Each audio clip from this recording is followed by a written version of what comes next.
News 24 తెలుగుకి స్వాగతం. వార్తలోని ముఖ్యాంశాలు ఇప్పుడు చూద్దాం. కోనసీమ జిల్లా రామచంద్రపురం నియోజకవర్గంలో కార్తీక మాసం ఆఖరి ఆదివారం కావడంతో పట్టణంలో కాపు కమ్మ సామాజిక వన సమారాధనలు ఘనంగా నిర్వహించారు. అరిగేల వీరరాఘవులు కాపు సామాజిక భవనంలో జరిగిన కాపు వన సమారాధనలో ఎమ్మెల్సీ తోట త్రిమూర్తులు ముఖ్య అతిథిగా పాల్గొని మాట్లాడారు.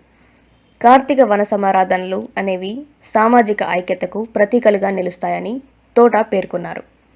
కాపులు వారి అవసరాలు, పరిస్థితుల దృష్ట్యా ఏ పార్టీలో ఉన్నా ఆ పార్టీ అధికారంలో ఉంటే తన సొంత సామాజిక వర్గానికి ఎవరికి ఏ అన్యాయం జరిగినా కాపాడవలసిన బాధ్యత తీసుకోవాలని కోరారు.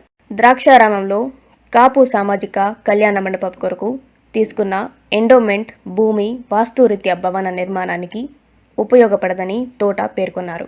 ఈ భూమి విక్రయం ద్వారా వచ్చిన సొమ్ముతో హసీనాబాద్ గ్రామం వెళ్లే దారిలో R&B రహదారి అనుకొని ఉన్న భూమిలో కళ్యాణ మండపం నిర్మాణం చేపట్టడం జరుగుతుందని వివరించారు. త్వరలో ద్రాక్షారామం దాని పరిసర గ్రామాల కాపు పెద్దలతో భవన నిర్మాణ కమిటీ వేసి పనులు చేపట్టడం జరుగుతుందని వివరించారు.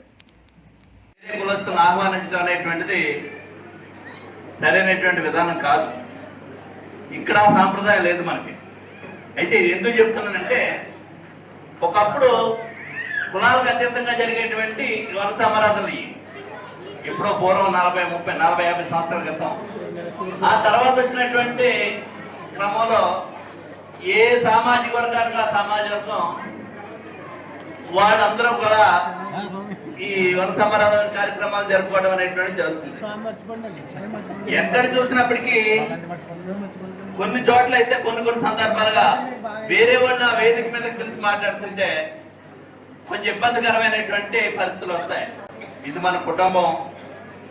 మనం ఏదైనా ఇలాంటి సందర్భంలో కూర్చుని మాట్లాడుకున్నాడు మంచి అయినా చెడ్డ అయినా మనం మాట్లాడుకుని మనం భవిష్యత్తులో ఏ విధంగా ముందుకెళ్ళాలనేటువంటిది కానీ ఏదైనా పొరపాటు జరుగుతుంటే వాటిని సరిదిద్దుకునేటువంటి కార్యక్రమం కానీ ఇవన్నీ మన కుటుంబ సభ్యుల మధ్య జరుగుతున్నటువంటి విషయాలు. ఈ విషయాన్ని ఎందుకు చెప్తున్నంటే, మొన్న ఏదో వాట్సాప్ లో చూసాం, ఎక్కడో కృష్ణా జిల్లాలోని నందిగామాది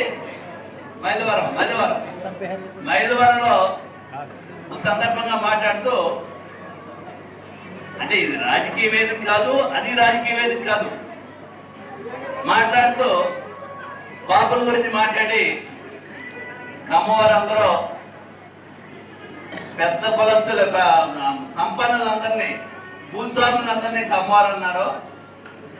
కింద ఉన్నటువంటి వాళ్ళందరినీ కూడా పేదవాళ్ళందరినీ వ్యవసాయం చేసుకునేటువంటి వాళ్ళు పేదవాళ్ళందరినీ కూడా చిన్న కమ్మ అన్నారంట. చిన్న కమ్మ వాళ్ళే కాపులు అంటారు అనేటువంటిది ఆయన చెప్పాడు.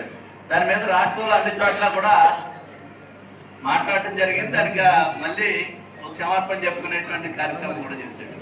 ఇక్కడ తెలియవలసింది ఏంటంటే, భూస్వాములే కమ్మవాళ్ళు అయితే పెద్దవాళ్ళు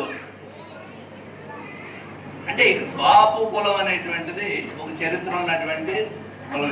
ఇప్పుడు కాదు, బ్రిటిష్ కాలంలోంచి కూడా ఒక చారిత్రాత్మకమైనటువంటి కులం ఇది.